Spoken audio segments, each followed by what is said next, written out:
이제 34장으로 저희가 이제 넘어가서 보게 됩니다. 그래서 계속해서 뭐 이스라엘의 회복에 대한 얘기만 나오는 것은 아니에요. 이스라엘이 어떻게 회복되어질 것인가, 그리고 그렇게 회복되어진다면 그 근거가 무엇인가에 대한 내용들이 쭉 나오면서 중간중간에 또 여전히 하나님의 심판과 또 하나님의 또 어떤 그 진노와 이런 내용들을 통하여서 하나님께서 이스라엘 백성들을 회복시켜 가시는 과정 중에서 그냥 무조건 좋게, 우리 표현대로 좋게 그냥 뭐 이왕 회복시키려 한 거니까 뭐 아무것도 묻지 않고 그냥 다 회복시켜 주신다, 이런 차원보다도 오히려 그 회복시키고자 하는 목적을 분명히 하시면서도 그 회복의 주체가 바로 하나님 자신이다라고 하는 것을 더 드러내시는 차원에서 때로는 또 다른 이방 민족을 치시기도 하고 이스라엘 민족을 다시 한 번 더 깨닫게 하시기 위해서 책망하시고 권면하시는 어떤 그런 내용들이 이제 에스겔 후반부에 이제 쭉 나오게 됩니다. 그래서 오늘도 이제 34장으로 넘어가서도 어떤 의미에서는 본격적으로 이스라엘을 좀 회복하시고자 하는 그 의미인데, 일단 우선적으로는 그들이 여태까지 하나님을 떠나 있었잖아요. 이스라엘 백성들 전체가. 물론 백성들도 다 잘못했습니다. 그러나 여기서 이제 조금 더 궁극적인 원인을 찾으시는 것은 뭐냐면, 그동안 이스라엘을 이끌었었던, 여기서 이제 보통 목자 그러면 우리가 지금 바로 이제 뭐 목사들 아니면 구약의 제사장들 이렇게 표현이 될 수 있는데, 여기서는 이제 목자들이라는 표현을 써서 그냥 이스라엘 전체 지도자들을 의미하겠죠. 그러면 우리가 구약 시대에 이스라엘의 지도자 그러면 어떤 직분들이 떠오르시나요? 일단 제사장이 떠오르죠. 그 다음에 선지자도 떠오를 것이고, 그 다음에 또 왕이 떠오를 겁니다. 그러니까 이 세 지도자들, 뭐 그 외에도 뭐 이제 필요에 따라서 예를 들어서 이제 모세 시대 때 보면 백부장도 세우고 천부장도 세우고 그런 사람들 다 이제 지도자죠. 그리고 이제 우리가 뭐 구약 성경에 특히 표현되는 장로들이다, 이런 사람들은 지금 우리가 교회의 직체로 말하는 그런 장로와는 조금 다른 형태지만 어쨌거나 어떤 뭐 그 지파라든지 어떤 뭐 지역이라든지 그런 사람들을, 그런 지역을 이끌어가는 그런 그 좀 뭐 연세 나이도 좀 있고 뭐 이런 사람들을 이제 보통 장로라고 많이 표현을 하죠. 그럼에도 불구하고 하나님께서 이스라엘을 위하여서 세우신 자들은 대표적으로 왕, 선지자, 제사장, 마치 그리스도의 상직이랑 똑같잖아요. 그러니까 이게 어떻게 보면은 그리스도의 상직에 대한 모형이잖아요. 그러니까 우리가 잘 생각하셔야 되는 게, 우리가 그 신명기 8장 3절에 대한 내용을 나누면서도 우리는 뭐 이 먹는 입으로 들어가는 음식이 실제라고 생각을 하지만, 하나님은 오히려 우리가 실제라고 느끼는 이 음식을 뭐에 대한 진정한 양식인 하나님의 말씀에 대한 비유로 말씀을 하신단 말이에요. 그래서 우리가 정말 삼시세끼 먹듯이 맛있는 음식, 좋은 음식을 먹고 몸에 좋은 음식을 먹듯이 하나님의 말씀을 잘 먹고, 그 하나님의 말씀 중에서도 물론 하나님의 말씀은 뭐 더 좋은 말씀, 덜 좋은 말씀은 없어요. 그러나 그 말씀을 전하는 부분에 있어서 그게 이제 올바른 말씀이 전해지느냐 그렇지 않느냐의 어떤 그런 차원에서 올바른 하나님의 말씀을 먹고 마시는 것이 우리의 영혼을 건강하게 만드는 것이다라는 거죠. 그래서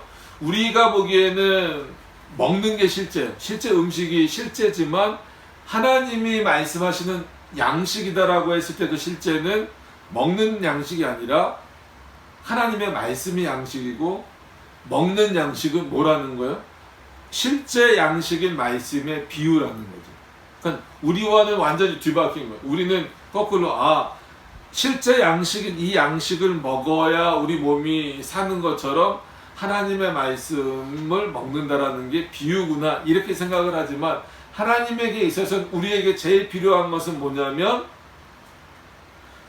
단순히 육신을 살리는 음식이 아니라 영혼을 살리는 하나님의 말씀이다라고 하는 거예요.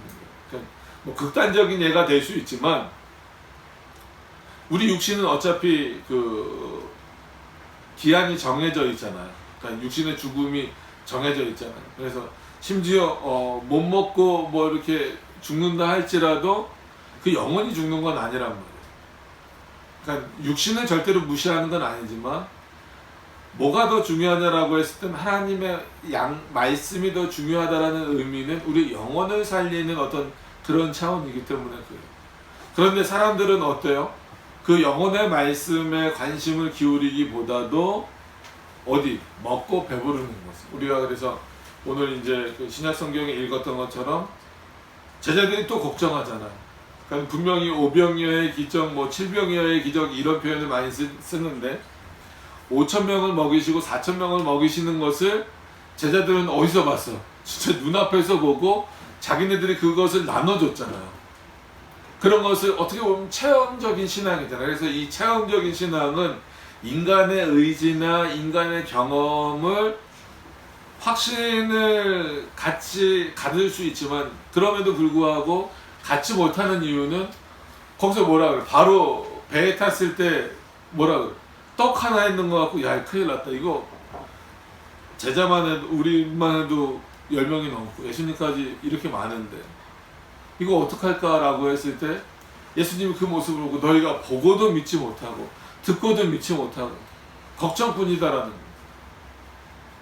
거기서는 담고 있는 의미가 뭐겠어요? 그럼 1차적으로 아주 단순하게 5,000명도 먹이시고 4,000명도 먹이셨으면 우리 10몇 명이 못 먹을까 이거예요. 떡이 하나 있고 2개 있고가 중요한 게 아니고 떡이 없다 할지라도 그리고 더 중요한 것은 한 끼 굶는다고 죽어요? 며칠 굶어도 솔직히 죽지 않잖아요. 그러나 하나님의 말씀이 없으면 그 영혼이 그렇게 죽어가는 거예요. 거기서 제자들에게 예수님께서 말씀하시고자 하는 의미는 어떤 거였습니까? 너희가 지금 배고픔 때문에 굶주린다 이게 중요한 게 아니라 아무리 듣고 보고 했어도 너희의 영혼은 이미 피폐해져 있다라는 거예요. 아무리 하나님의 말씀을 들으면 뭐하냐 이거. 거기에 목적이 뭔데? 그 오늘도 마찬가지야. 이스라엘 백성들에게 하나님이 왕을 세워주시고 또 선지자를 세워주시고 제사장을 세워주신 이유가 뭐겠어요? 왕은 단순히 이방 민족처럼 이스라엘을 통치하라는 정도가 아니잖아요. 그러니까 왕의 역할은 뭡니까? 자기 백성을 잘 지키는 거예요. 뭐 이 당시에는 뭐 영토를 넓히는 거고 풍족한 삶을 살게 하는 거죠. 그것만이 목적이 아니라는 거예요. 그러니까 여전히 여러 번 말씀드리지만 지금도 이스라엘 사람들이 시오니즘에서 다윗의 시대를 회복하자 이 얘기를 하는 건 뭐예요? 너무나 지금 이스라엘을 말하는 그 주변 나라들로부터 늘 위협을 많이 받고 있으니까 그렇기 때문에 무기도 많이 얻어야 되고 획득해야 되고 심지어 남자만 군대 가는 게 아니라 의무적으로 여자들도 군대를 보내서 늘 전쟁에 대비하는 그런 어떤 상황 가운데 있잖아요. 그렇기 때문에 어느 시대를 보는 거예요? 정말 다윗의 시대처럼 그 주변 나라들이 벌벌 떨었던 시대가 됐으면 좋겠다라는 거예요. 어떤 면에서는 그러기 위해서 하나님을 섬기는 모습이라면 뭐 예수 그리스도를 인정하고 안 인정하고를 떠나서 그런 차원에서 하나님을 섬기는 모습이라면 정말 하나님이 원하시는 모습이 아니라는 거예요. 단순히 이 세상의 위협으로부터 주변의 위협으로부터 건져내지고 보호받기를 원하는 수준 정도에서 하나님의 도움을 간구하는 정도밖에 안 되는 거예요. 왜 이 말씀을 드리냐면 이스라엘의 왕들이 대부분 그 정도의 생각은 다 가지고 있었다라는 거예요. 거기서 이제 뭐 폭군이 돼서 조금 더 백성들을 생각하지도 않고 오늘 본문처럼 백성들을 생각하지도 않고 그냥 자기 배만 불리는 왕도 있었지만 대부분 왕이라고 한다면 어떤 마음을 가지고 있을까요? 그게 뭐 개인적인 욕심이건 백성들을 위한 욕심이건 간에 잘 살길 원하고 풍족하길 원하고 조금 더 넓은 영토를 갖기 원하는 거예요. 그러면 이게 일반적인 왕의 사고라고 할지라도 그럼 하나님이 왜 그런 일반적인 왕의 사고를 책망하실까요?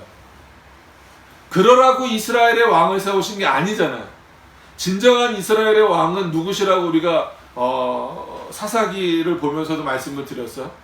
하나님이시다라고 말씀을 드린 거예요. 그러면 아무리 인간 왕으로 자기가 세워졌다 할지라도 어떤 마음을 가져야 돼요? 나는 하나님이 세우신 대리자다라는 생각을 가져야 된다라는 거예요. 근데 이스라엘도 이제 사울부터 시작해서 왕이 많이 세워지다 보니까 점점 그 생각이 없어져요. 어떻게 보면 첫 번째 왕인 사울부터 그 마음이 없어진 거잖아요. 어떤 왕? 하나님이 나를 세우셨다. 여전히 이스라엘의 왕은 누구시다? 하나님이시다. 그러나 나를 세우신 것은 나를 통하여서 또 이 백성들을 잘 통치하고 이 백성들이 정말 하나님 앞에 올바로 서 나갈 수 있도록 이끌어가기 위하여서 하나님이 나를 세우셨구나라고 하는 마음을 사울왕부터 잊어버려요. 다윗이 어느 정도 갖고 있었고 많이 갖고 있었죠. 많이 갖고 있고 솔로몬도 갖고 있었지만 그 인간 왕으로서의 실수하는 부분들이 많이 나오잖아요. 그 이후에도 여러분들 역대상하나 열왕기상하 이런 것 쭉 보시면 알지만 이스라엘의 왕들 중에 그 하나님의 원래 뜻, 하나님이 그 왕을 세우셨던 원래 뜻을 제대로 지켜나가는 왕이 몇 명이나 있습니까? 수많은 왕들 중에 손에 꼽잖아요. 오늘 말씀처럼 여기 나오는 것처럼 3절에 있는 것처럼 너희가 살찐 양을 잡아 그 기름을 먹으며 그 털을 입되 양의 무리는 먹이지 아니하는도다. 백성들로부터 많은 것을 취하고 좋은 것을 취하고, 그죠? 왕이 되면 그 다음부터 자기 궁전을 화려하게 짓잖아요. 백성들로부터 그냥 막 다 뺏어 오듯이 뺏어 오잖아. 자기 국가는 막 이렇게 채워놓잖아. 우리나라 왕들도 그렇지만 어느 나라든지 보면 왕이나 그런 권력을 잡은 사람들 보세요. 자기 말대로 다 순종하길 원하고 입는 옷, 먹는 음식 보세요. 얼마나 백성들이 뭘 먹든지 어떤 집에 살든지 무슨 옷을 입는지 크게 관심 있는 왕들이 없어요. 다 자기 배만 불리는 거죠. 근데 최소한 이스라엘 왕은 그러면 안 된다라는 거예요. 왜? 물론 나머지 왕들도 궁극적으로 볼 때 그 권세가 어디로부터 왔느냐라고 우리가 그 권세적인 측면에서 따져볼 때는 하나님으로부터 왔다라는 것을 알잖아요. 그러나 이스라엘과 구별되는 것은 뭐예요? 이스라엘이 택한 백성들이고 그 택한 백성의 왕이다라고 한다면 최소한 하나님이 나를 세우셨고 나는 백성들의 순종을 받고 백성들을 명령하고 그들의 것을 취해서 자기 배를 불리기 이전에 누구에게 순종해야 된다라는 마음을 가져야 된다라는 거예요. 하나님에게 순종해야 된다라는 마음을 가져야 된다라는 거예요. 근데 이게 시대가 지나오면서 없어지는 거예요. 점점 희미해져 가니까 그 다음부터는 어떤 모습과 똑같아지는 거예요. 이방 민족의 왕들과 경쟁하듯이 돼버리는 거예요. 저 나라 왕은 한마디로 애굽 왕은 아스루 왕은 블레셋 왕은 바벨론 왕은 저렇네. 저 민족들은 저렇게 왕을 잘 섬기네. 근데 우리 백성들은 왜 안 섬기지? 이스라엘 백성들은 안 섬기지? 이런 경쟁만 하고 이런 어떤 모습들만 보이다 보니까 어떤 결과가 나오는 거예요? 백성들을 지켜주는 자가 아니라 백성들을 여기 4절에 있는 말씀처럼 강포하는 자들 뺏어오는 거예요. 두렵게. 그래서 일명 공포정치, 독재자들이 많이 하잖아요. 공포정치 하듯이. 그래서 백성들로 하여금 그냥 막 어쩔 줄 모르게 하는 그런 모습들만 보이는 거예요. 그런데 잘 보시면 하나님을 잘 섬겼던 왕들을 보면 어떻습니까? 선지자도 아니고 제사장도 아님에도 불구하고 두루마리 성경을 어디에다 두고 자기 침상 옆에 두고 잘 때나 깰 때나 어떻게 하는 거야? 그 왕이면서 말씀을 읽고 그 말씀의 내용대로 백성들을 통치하고자 하니, 그럼 그게 올바른 왕의 모습이라는 거예요. 근데 지금 이스라엘의 왕의 모습에는 그런 모습이 전혀 없다라는 거예요. 그러면은 선지자로 넘어가서 보시면 어땠어요? 이스라엘의 역사를 보면 물론 참된 선지자들도 상당히 많죠, 그죠? 오늘 이 시대에도 오늘 이 성경에도 우리가 에스겔을 보고 있으면 에스겔이라고 하는 정말 훌륭한 선지자가 있잖아요.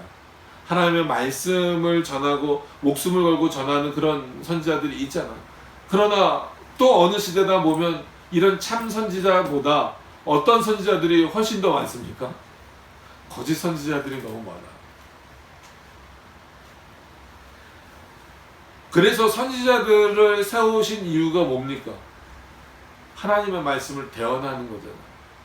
그러니까 예수 그리스도가 자신이 하나님이시면서도 우리는 이제 동일 본체, 동일형, 동일 본질 이거를 말하니까 본체라는 표현은 좀 그렇죠. 이제 왜냐하면 육신적인 표현이 들어가니까 동일 본질이라는 표현을 많이 쓰잖아요.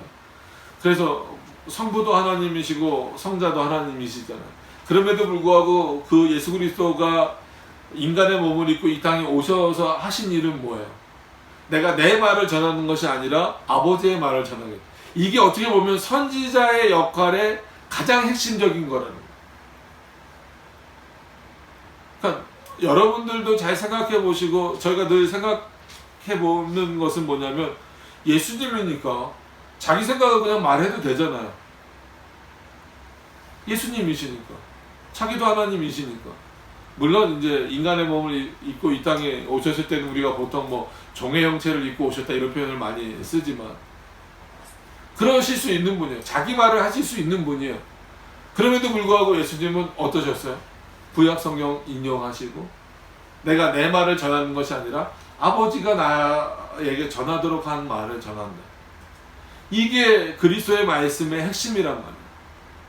그러면 그 선지자직을 충실하게 행하신 분이 예수 그리스도로 모범을 보이고 계신다면 구약의 선지자들도 어떤 모습이어야 돼요? 정말 말 그대로 하나님의 말씀만을 전하는 스피커의 역할을 하는 거예요. 그러니까 우리가 모세를 진짜 그때는 이제 왕이 없던 시대니까 왕으로 말할 수도 있고 제사장으로 표현할 수도 있고 선지자로 표현할 수도 있지만 선지자로 그러니까 선지자로 표현을 하면서 예를 들어보자면 그가 하나님의 말씀을 백성들에게 대언해야 됐을 때 나는 입이 둔합니다 라고 표현을 하잖아요. 그건 겸손의 표현일 수도 있지만 정확한 표현인 거예요. 그랬을 때 하나님이 아론을 옆에 두겠다라는 것은 단순히 말쟁이를 옆에 두겠다라는 표현이 아니란 말이에요. 하나님의 말씀을 그대로 전할 수 있는 자를 두겠다라는 거예요. 너는 그를 통하여서 들려지는 하나님의 말씀을 그대로 전하라는 거예요. 근데 아론도 나중에 실패를 했죠. 모세도 어떤 부분에서는 실수한 부분들이 있지만 그럼에도 불구하고 하나님은 모세의 입을 통해서 말씀하시는 거예요. 그러니까 이 선지자의 역할이 얼마나 중요하냐는 거예요.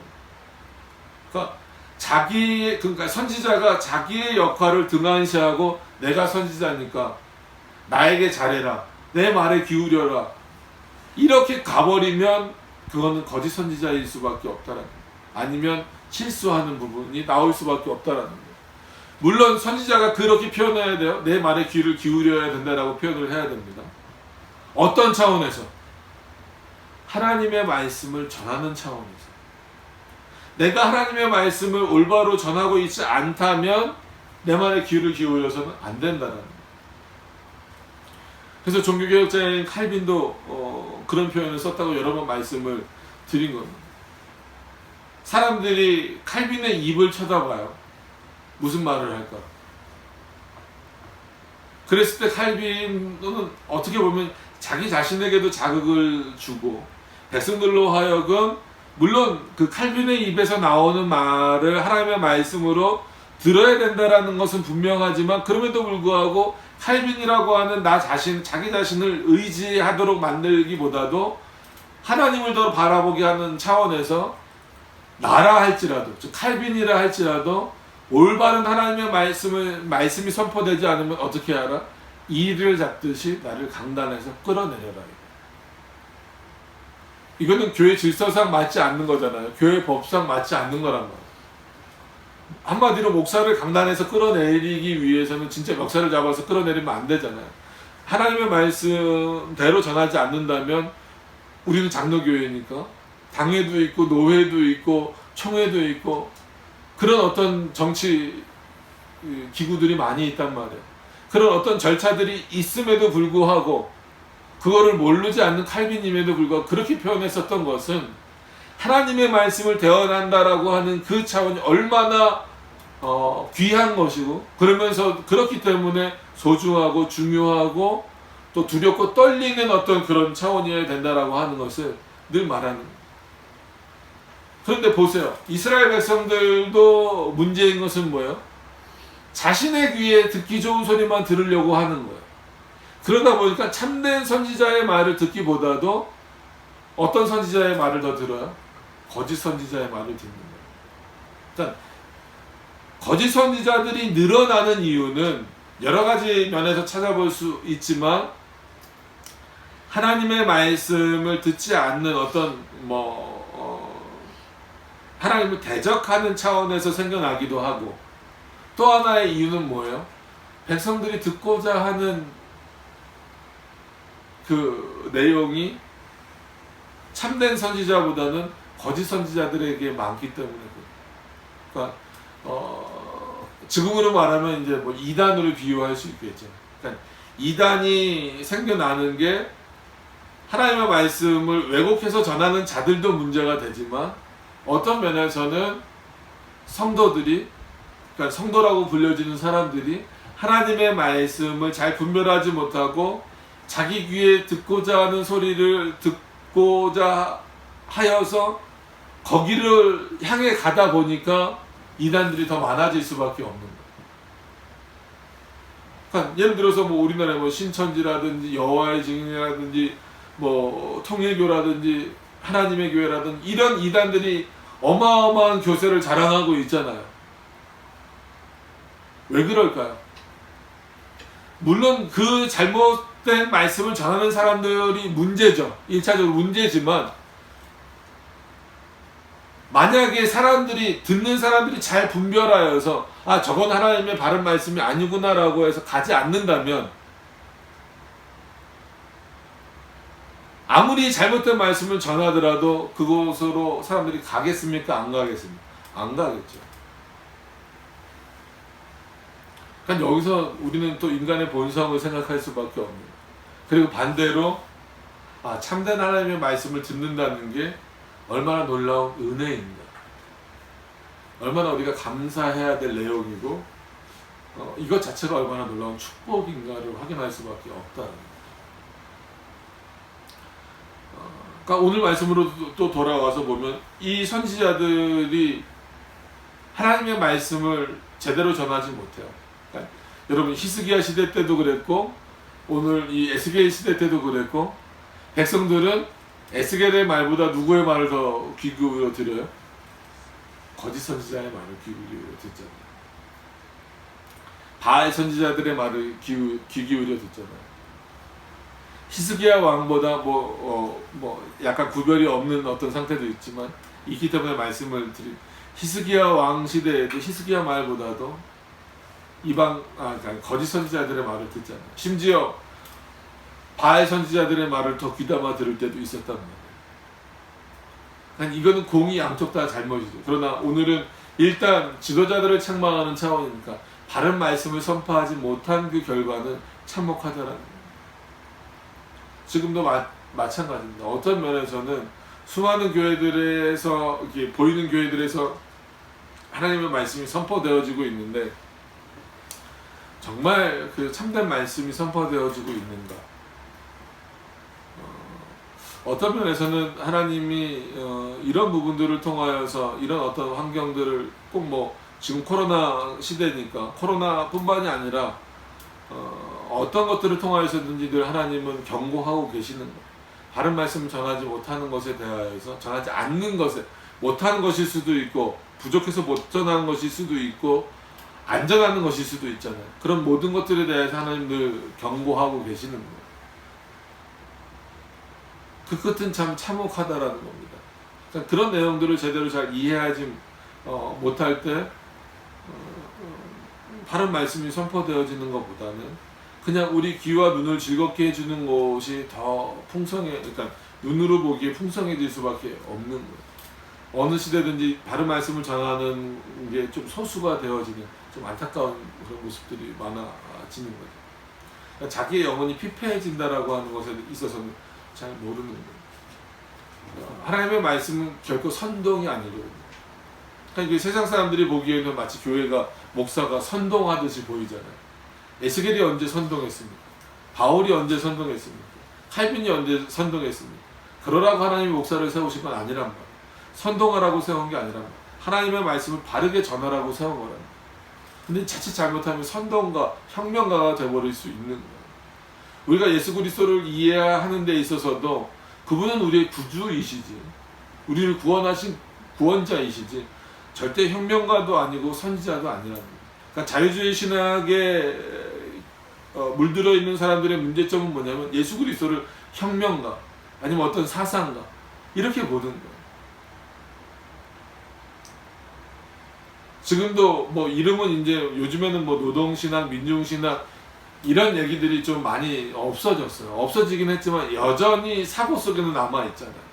사고 속에서는 남아있어서 뭐 지금도 예수님이라면 어떻게 했을까? 이런 어떤 질문들을 던지기도 하고 그런 표현들을 많이 이제 보면서 아, 사람들이 과연 예수 그리스도를 어떻게 어느 정도로 생각하는가 좀 안타까울 때가 많이 있어요.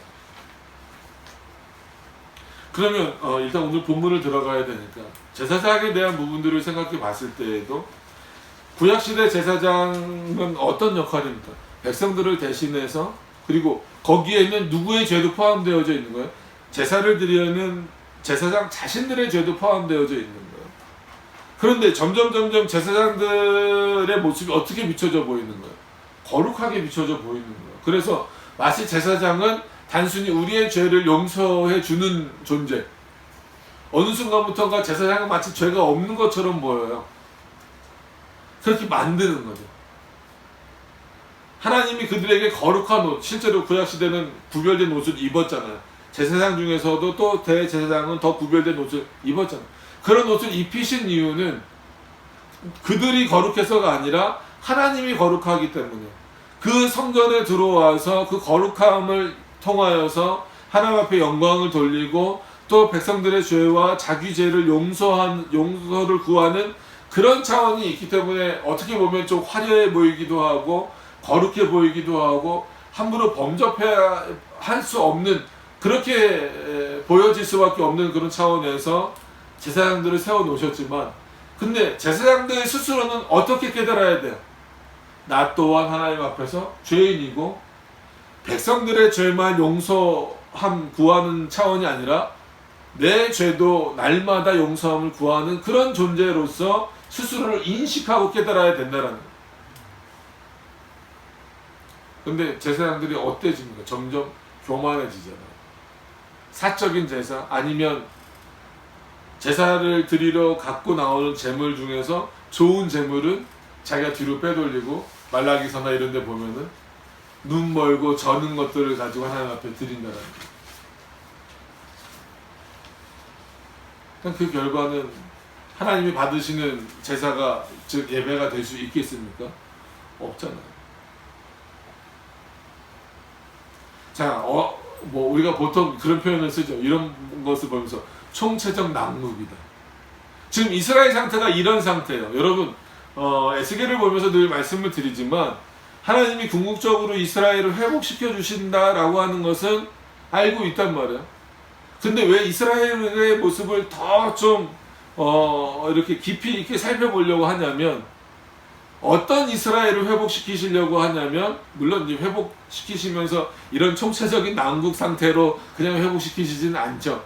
이 상태를 이제 변화시키시긴 하지만 그럼에도 불구하고 어떤 이스라엘을 회복시키시냐면 진짜 이런 총체적 난국 속에 빠져있는 이스라엘을 회복시키시는 거예요. 그래서 은혜라는 거예요. 그러니까 알미니안주의와 우리 칼빈주의의 차이, 어떻게 보면은 종이 한 장처럼 보이는 차이가 뭐냐면 우리는 언뜻 생각하잖아요. 하나님이 어떤 자들을 구원하시기 원하는 준비된 자들 아니면 그래도 열심히 있는 자들, 이게 우리의 보통 사고예요. 일반적 사고는 다 그렇잖아요. 뭐 운동을 하든 아니면 뭐 학교에서 공부를 하든 어떤 직장을 하든 우리는 이렇게 어떤 사람을 선택할 때 어떻게 뽑습니까? 어떻게 선택을 합니까? 뭔가 그래도 준비되어져 있는 사람, 아니면 그것에 대해서 할 마음이 있는 사람을 뽑잖아. 이게 이런 보통적이고 일반적인 인간의 사고를 누구에게도 그대로 적용하는 거예요? 하나님께도 그대로 적용하다 보니까 그래, 하나님이 구원하시려고 하면, 예수 그리스도를 통해서 구원하시려고 하면 그래도 뭔가 준비된 사람, 그래도 뭔가 하려는 의지가 있는 사람을 구원하시겠지. 근데 여러분, 오늘 이스라엘 보세요. 그럴 마음이 조금이라도 있습니까? 없어요. 없어요. 하나님이 이런 자들을 부르시는 거예요. 이런 자들을 회복시키시겠다는 거예요. 그렇다고 준비하지 말아라 이런 차원이 아니라, 이런 것을 안다면 우린 더 준비할 수밖에 없죠. 그럼에도 불구하고 궁극적으로 우리를 부르시는 것은 우리가 준비돼서도 아니고, 우리가 그럴 만한 가치가 있어서도 아니고, 하나님이 먼저 우리를 택하여 주셨기 때문이라고 하는 이 사고를 절대 잊어버리면 안 됩니다. 우리가 지난 시간에 살펴본 내용 보세요. 이스라엘 백성들이 이제 예루살렘 성도 다 무너지고 나니까 그때서 누구 찾아옵니까? 에스겔 찾아오잖아요. 어떻게 찾아와요? 에스겔이 도대체 뭐라고 말하나? 에스겔을 통해서 하나님이 뭐라고 말씀하시나를 듣고자 찾아오잖아요. 그러면 최소한 어쨌거나 보여지는 모습으로는 준비된 거 아닙니까? 뭐 하려고 하는 마음도 있어요. 듣고자 하는 마음도 있잖아. 근데 행합니까? 안 행합니까? 안 행하잖아요. 이건 그러니까 결과까지 봐야 된다, 또 이렇게 나가요. 알미니안주의에서는 그렇지 않습니다. 결과까지 나간다라고 해서 사람이 온전해지는 건 아니에요. 우리가 요즘에 기독교 강요를 못하고 있어서 좀 안타깝긴 하지만, 기독교 강요 보세요. 인간이 할 수 있는 거 아무것도 없다라는 거예요. 인간의 의지가 뭘 할 수 있는 게 아니라는 거예요. 예배 드리는 것도, 하나님 앞에 나오는 것도, 기도하는 것도, 말씀을 읽는 것도, 하나님을 생각하는 것조차도 인간 안에서 나올 수 있는 건 아무것도 없다라는 거예요. 근데 그래서 사람들이 자꾸 어떤 면에서는 칼빈이 약간 극단적이다 뭐다 이런 표현을 하는 이유가 그겁니다. 왜냐하면 분명히 우리가 생각하잖아요. 우리의 의지로 기도하고 싶은 마음이 들잖아요. 예배드리러 가고 싶잖아요. 근데 그런 마음을 근본적으로 하나님이 주신다라는, 우리 안에서 나올 수 없는 생각이다라고 하는 것을 인식할 수 있어야 된다는 거예요. 어떤 의미에서 보면 이 총체적인 난국에 빠져있는 이스라엘 백성들, 그리고 그들을 이끌어가고 있는 이 목자들로 대표되는 왕, 제사장, 선지자들도 어떻게 보면 자기 생각이 그냥 깊이 빠져 있는 거예요. 그러다 보니까 한마디로 뭘 잃어버린 거예요? 자기의 본분.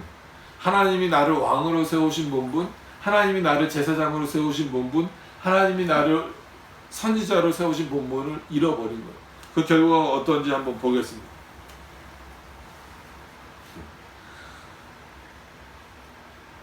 보시면, 인자야 2절부터 보시죠. 너는 이스라엘 목자들을 쳐서 예언하라. 그래서 오늘 제목도 그냥 여기서 딱 했어요. 하나님께서 이스라엘 목자들을 쳐서 예언하신 이유가 뭐예요? 치라는 의미에서 이미 어떤 면에서는 말씀의 핵심적인 내용이 다 들어가 있죠. 그들에게 예언하라에서도 그럼 어떤 예언일까 하지만, 친다라는 의미에서는 이미 다 들어가 있는, 이스라엘 백성, 그러니까 목자들이 지금 어떤 상태다라는 거예요. 제대로 된 상태는 아니라는 거죠. 하나님이 보시기에 올바른 상태는 아니라는 거예요. 그럼 뭘 쳐야 되냐면, 자, 그들 곧 목자들에게 예언하여 이르기를, 주 여호와의 말씀에 자기만 먹이는 이스라엘 목자들은 화 있을진저, 내가 너희 배만 부르라고 너희를 세웠느냐. 이거 이스라엘 백성들을 위해서 세워주지 않았느냐. 그럼 너희가 너희 양을 먹이라는 거예요. 근데 안 먹이는, 목자들은 양의 무리를 먹이는 것이 마땅치 아니하냐. 너희가 살찐 양을 잡아 그 기름을 먹으며 그 털을 입되 양의 무리는 먹이지 않느냐 하는 거다. 그 기름과 그 양털 옷을 너희만 입는 것이 아니라 누구에게도, 그 양으로 비유되는 백성들에게도 줘야 되지 않겠느냐는. 그러니까 여기서도 단순히 먹을 것만 주라는 거예요? 그렇게 생각하시면 안 된다라는. 먹을 것도 당연히 줘야 될 책임이 있죠. 지도자들이라면, 왕이라면. 근데 여기서 그 왕만 포함된 게 아니고 제사장과 선지자가 포함되어져 있어서 다 목자라고 불려진다라고 한다면, 여기서 기름진 먹을 것이라는 것은 궁극적으로 뭐겠어요? 본질적으로 뭐겠어요? 하나님의 말씀이죠. 그 기름진 하나님의 말씀을 이 백성들이 먹어야 정말 양분을 얻어서 그들이 튼튼해지고 견고해질 텐데 너희들이 뭐 했냐 이거예요. 그 백성들로 하여금 좋은 양식을 먹도록 했냐는.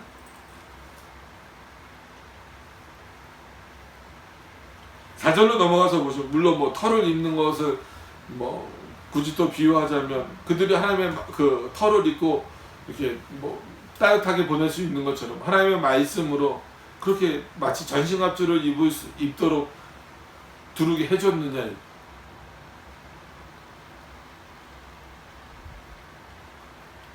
4절에 너희가 그 연약한 자를 강하게 아니하며 병든 자를 고치지 아니하며 상한 자를 싸매어 주지 아니하며 쫓긴 자를 돌아오게 아니하며 잃어버린 자를 찾지 아니한다. 여러분 목자라고 비유가 됐잖아요. 그러니까 왕도 목자라고 비유가 되고 제사장도 목자라고 비유가 되고 선지자도 목자라고 비유가 됐잖아요. 그러면 구약 뭐 지금도 마찬가지지만 목자는 뭐 하는 겁니까? 양을 치는 목자라는 것은 그 양을 잃어버리면 안 돼요.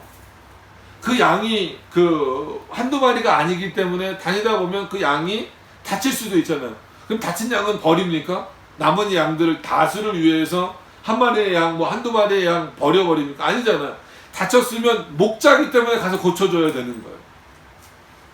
그러면은 이 양떼들이 잘 뭐 풀을 먹고 있든지 물을 먹고 있는지를 목자는 어떻게 해야 돼요? 확인해야 되죠.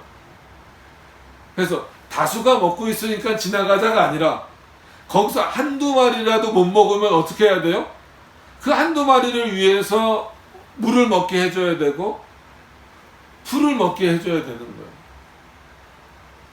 그리고 진짜 그 들짐승들이 그 양을 빼앗아가지 않기 위하여서 밤낮으로 그 양들을 어떻게 해야 돼요? 지켜야 되는 거예요. 그래서 우리가 너무나 잘 아는 내용이 뭡니까? 99마리의 양이 있지만 잃어버린 한 마리의 양을 찾으시는 그 모습이 나오잖아요.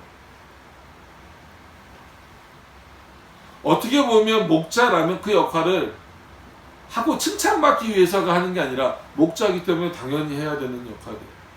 근데 너희가 어느 것 하나 했냐라는 거예요. 그 연약한 자들을 강하게 해야 된다는 거예요. 하나님의 말씀으로 강하게 했느냐?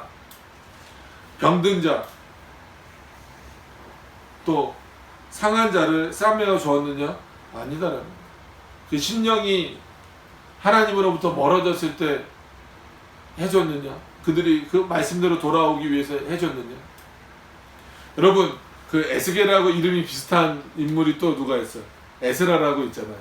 그 사람이 그 인물은 보통 어떻게 불려집니까? 뭐 예레미야를 말할 때 뭐 눈물의 선지자 이렇게 표현하듯이 에스라는 어떻게 표현돼요? 어떻게 표현되면 에스라 맞죠? 에스라는 학사라고 불려지잖아요. 그러니까 이스라엘 백성들이 하나님의 말씀을 잊어버리고 살다가 하나님께서 에스라를 통하여서 진짜 이스라엘 백성들을 불러 모아서 어떻게 보면은 선지자의 제일 좋은 본보기를 보여주는 거죠. 뭐예요? 두루마기를 펴서 두루마리를 펴서 하나님의 말씀을 읽어주는 거예요. 그때 백성들이 깨닫잖아요. 울잖아요. 그거는 에스라가 하나님의 말씀을 잘 전했기 때문이 아니라 누가 그들의 마음을 감동시키신 거예요? 성령께서 그들의 마음을 감동시키신 거예요. 그때 에스라가 하는 말씀 중에 뭐가 있어요? 너희가 왜 슬퍼하느냐? 그동안 하나님의 말씀을 잃어버리고 살았을 그 시간을 슬퍼해야지. 이제는 이 말씀을 듣고 너희가 하나님 앞으로 돌아왔다면 이제부터는 어떻게 해야 된다? 기뻐하라. 여러분 이게 감싸주는 거예요. 양들을 감싸주는 거예요. 강하게 만드는 거예요. 그 상처를 어루만져 주는 거예요. 하나님이 예수 그리스도가 성령 하나님께서 우리 마음을 어떻게 감싸주시겠어요? 우리의 상처를 감싸주시는 이유는 한마디로 약 발라주시는 이유는 어떤 겁니까? 하나님의 말씀으로 우리를 치유해 주시는 거예요. 그게 실제 몸의 병이든 아니면 마음의 뭐 여러 가지 상처들이 지금 오히려 이렇게 과학이 발전하고 문명이 발전했는데 이 시대에 뭐가 더 많아진다 그래요? 우울증이 더 많아진다 그래요. 뭐 정신적인 질환들이 많아진다 그래요. 물론 약물 치료도 적극적으로 해야 되겠지만 궁극적으로는 하나님의 말씀으로 그 상처를 감싸 안아줄 수 있어야 됩니다. 교회가 그 역할을 하지 못하면 안 됩니다. 지금도 이 말씀을 교회로 적용시켜 보면 뭐겠어요? 성도를 강하게 할 수 있는 것은 목사가 성도를 어떻게 강하게 합니까? 근데 강하게 해야 돼. 뭐로? 하나님의 말씀으로. 때로는 그게 성도들을 혼내는 말씀일 수도 있어요. 권면하는 말씀일 수도 있어요. 그게 사랑의 표현일 수도 있어요. 그러나 그 기준은 그 성도가 미워서는 안 되고 어떻게 해야 돼요? 사랑하는 마음. 누가 그를 사랑하시듯이 하나님이 그를 사랑하시듯이. 그게 어려운 건 알아요. 어렵기 때문에 어떻게 해야 돼요? 더 하나님 앞에 엎드려야 돼요. 그건 성도들도 마찬가지예요. 근데 그걸 못하고 어땠다는 거예요? 강포로 그것을 다스려 버렸다는 거예요. 빼앗아 오고 공포 정치만 했다라는 거예요. 너희가 언제 백성들을 위해서 했느냐. 그러니까 5절 보세요. 마음이 참 아프지 않으세요? 분명히 이스라엘에게는 목자가 있습니까 없습니까? 있다라고 해서 지금 그 목자들을 비판하신 거잖아요. 제대로 역할을 못했다고. 그래서 분명히 왕도 있었고 제사장도 있었고 선지자도 있었는데 그들의 현실적인 모습을 놓고 보니까 5절과 같다는 거예요. 목자가 없으므로. 너희들은 목자가 아니라는 거예요. 참 이런 말씀을 보면서 그러니까 오늘 말씀을 준비하면서도 저도 참 많이 회개하고 많은 부분에서 또 깨닫게 됩니다. 이 시대에 그래도 말씀을 맡은 자로 하나님이 불러주셨는데 과연 그 역할을 얼마나 잘 감당하고 있나. 오늘 보세요. 목자가 없으므로 그것들이 흩어지면 그 백성들이 흩어져서 모든 들짐승의 밥이 되었더라. 이스라엘 보세요. 이거 비유적인 표현이지만 실제적인 이방 민족 그 들짐승과 같은 자들에게 다 빼앗겨 버렸잖아요. 그 목자들이 먼저 어떻게 됐어요? 양들 지키지 못하고 다 도망가 버리잖아요. 아니면 그 들짐승의 편이 돼버리든지. 안타까운 일입니다.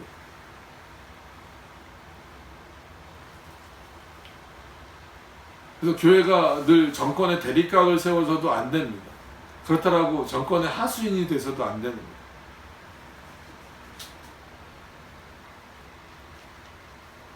교회를 지키기 위해서, 성도들을 지키기 위해서 정말 애쓰고 힘써야 됩니다. 그 핵심에는 피켓 들고 나가는 것보다 더 중요한 것은 하나님의 말씀을 바르게 제시해 주는 거예요. 그러니까 우리가 종교개혁 시대를 보더라도 로마 카톨릭을 대항할 때도 마찬가지입니다. 그냥 폭력적으로 나서지 않았어요. 그 성도들 스스로가 하나님의 말씀으로 굳건해지도록 바른 말씀을 전하는데 힘쓰고 애썼어요. 그게 그들을 더 돕는 거라고 생각을 한 거예요. 여러분 진짜 표현이 그렇지만 혁명을 일으키든 쿠데타를 일으키든 해서 로마 카톨릭을 무너뜨렸다라고 해보세요. 백성들은 하나도 안 바뀌었는데 그 사고가 하나도 안 바뀌었는데 그럼 또 어떻게 될까요? 또 로마 카톨릭처럼 돼버릴 거예요. 그렇기 때문에 뭘 바꿔주는 게 중요한 거예요. 로마 카톨릭에 쩌들어져 있었던 그런 사고를 복음적인 사고로, 올바른 사고로 바꿔주는 게 중요해요. 그게 종교개혁의 핵심적인 내용이에요. 지금도 마찬가지. 세상의 사고에 푹 빠져 있는 사람들의 사고를 어떻게 바꿔줘야 되는 역할을 해야 되는 거예요. 하나님의 말씀이 기준이 되고요.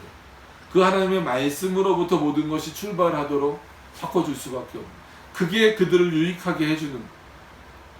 그게 어떻게 보면 앞에 선 자들의 역할이다라는. 그래서 6절에도 내 양의 무리가 모든 산과 높은 맷뿌리에 내 뿌리에마다 유리되었고, 유리됐다라는 건 뭐예요? 흩어져 버리고 정말 거기서 처참한 꼴을 당하는 거잖아요. 내 양의 무리가 온 지면에 흩어졌으되 찾고 찾는 자가 없도다. 누가 찾아야 돼요? 최소한 이렇게 흩어졌을 때라도 누가 찾아야 되는? 목자들이 찾아야 돼요. 왕이든 제사장이든 선지자든 찾아야 되는데 안 찾는다. 이게 얼마나 비참한 상황이에요. 핑계 댈 수 있겠죠. 지금 나라가 다 없어졌는데 왕이 무슨 소용이 있습니까? 이방 민족에 다 그냥 우상을 섬기는 상태가 됐는데 어떻게 제대로 제사를 드릴 수 있겠습니까? 지금 저 사람들은 내 말 듣지도 않는데 무슨 말을 전합니까? 라는 것은 핑계거리입니다. 실제로 그렇다 할지라도 그들이 듣든지 아니 듣든지 전해야지.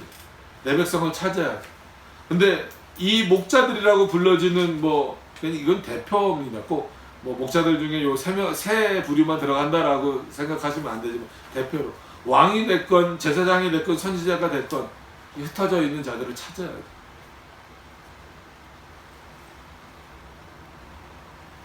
7절에 보시면 그러므로 목자들아 여호와의 말씀을 들을지어다. 8절에 주 여호와의 말씀에 내가 나의 삶을 두고 맹세하노라.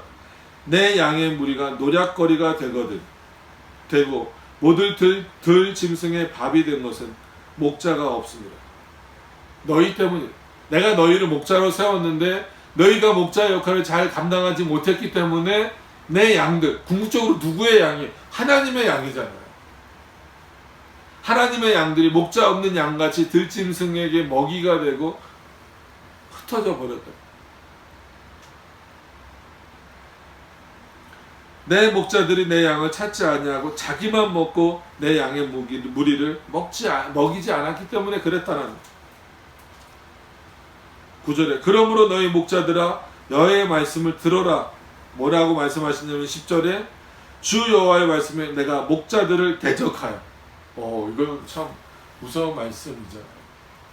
하나님이 세워놓으신 자들을 대적하신다는 건 어떤 의미일까요? 그들을 멸하신다는 거죠. 더 이상 왕으로서 너희는 내가 생각하지 않겠다. 너희를 제사장으로 생각하지 않겠다. 너희를 선지자로 생각하지 않겠다. 너무 처참한 거죠. 내 양의 무리를 그들의 손에서 찾으리니. 물론 흩어진 자들에게서 찾고 들짐승과 같은 자들에게서 찾으시겠지만 또한 누구에게서 찾으시겠다는 거야. 너희 거짓 목자들에게. 참된 그 역할을 해야 되는데 그 역할을 하지 못한 목자들로부터 내가 내 양들을 찾겠다. 궁극적으로 하나님의 양을 누가 찾으시겠다는? 하나님 자신이 찾으시겠다라는.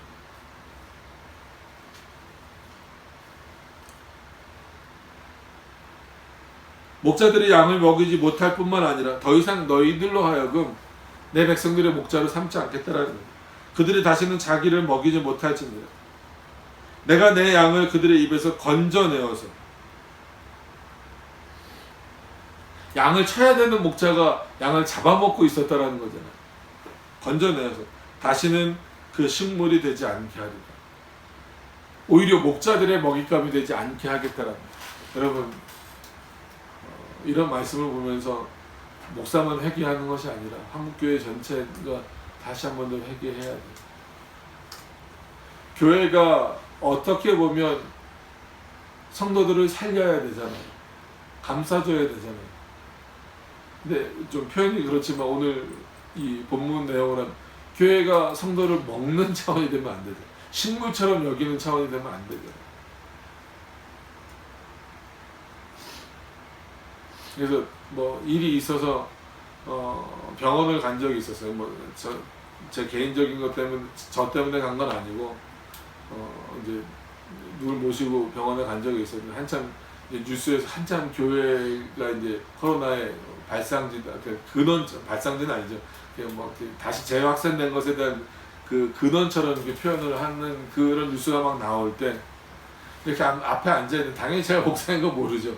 뒤에 있는 분들이 엄청나게 비판을 하는데, 물론 잘못된 비판도 있지만 한마디로는 어떤 표현은 부끄러운 표현이 있었어요. 그게 뭐냐면, 야, 목사들 왜 예배를 드리냐면 목사들 헌금 걷어야 돼. 이거는 뭐 잘못된 거니까 참 저 사람이 잘못 알고 있구나.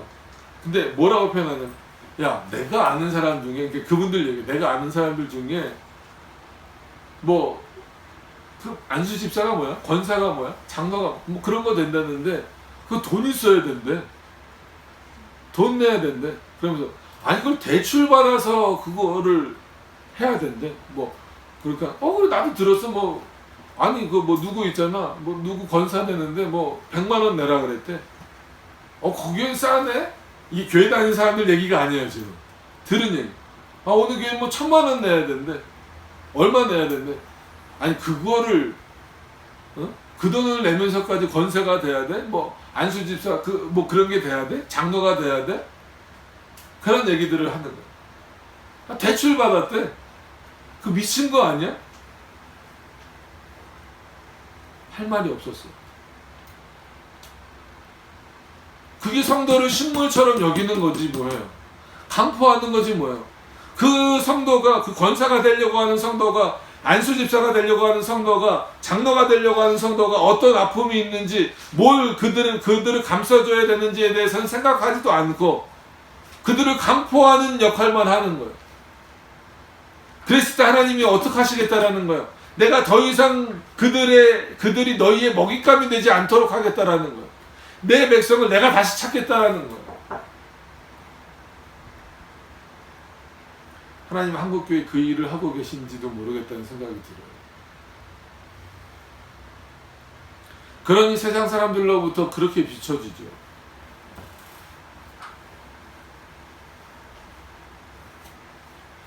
그게 로마 가톨릭 시대에 사제들이 돈을 내고 사제 서품을 사는 거랑 뭐가 다릅니까? 면죄부를 사는 거랑 성도들이 면죄부를 사게 하는 거랑 뭐가 다르냐?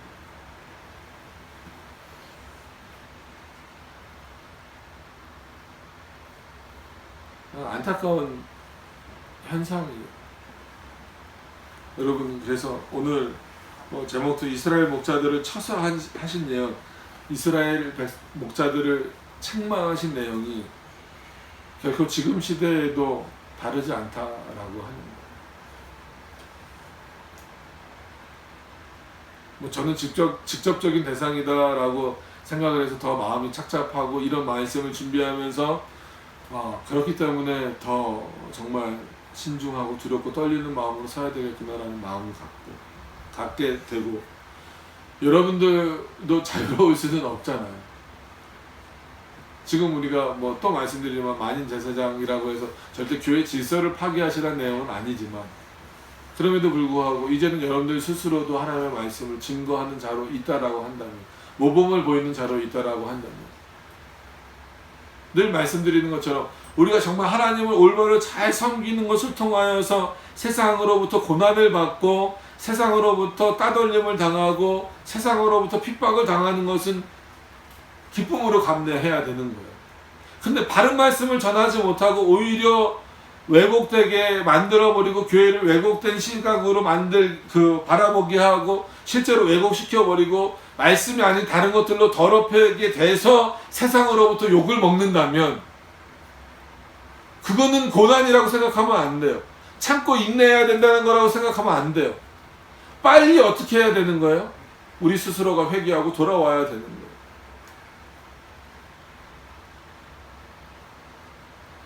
하나님을 잘 섬겨서 교회가 세상으로부터 비난거리가 되는 것은 좋은 일입니다. 어떤 의미에서는.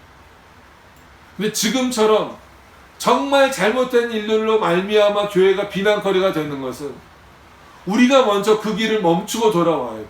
하나님이 그 길을 멈추게 하시는 여러 가지 방법이 지금 이거일 수도 있다라는 거예요.